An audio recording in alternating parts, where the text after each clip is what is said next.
Hello guys! Hello mga ka-sideline! Ayan, time tayong oras ay 9:41 ng umaga.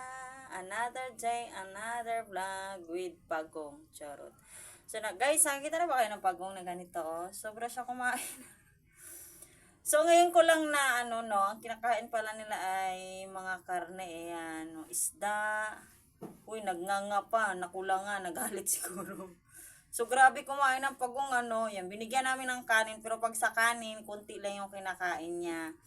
Pag ang nilagay namin ay, tawag nito, yung isda o yung karning manok, ang lakas niyang kumain, tingnan nyo, oh. Parang akala may, ay sa bagay, ang oras ngayon ay ang tagal kasi niyang pumunta dito sa aming, sa aming CR, dito siya kumakain, ayan, Oh, diba? Sarap na sarap siya sa Ayan ay hasang ng isda. Inayos ko lang. Hinati-hati ko yung malambot na isda. Tapos, lamang loob ng isda. Grabe siya kumain. Kung kanin, ayan, inastipuera, puera. Tinabilang niya yung kanin, hindi niya kinain. Pero minsan, kanin ang pinapakain namin pag wala talaga kaming pagkain. Ayan, ulam. Kung ang ulam namin ni gulay, ayan, kanin na pinapakain namin. Pero pagka ayan, diba? So, parang happy siya, ayaw niya magpastorbo.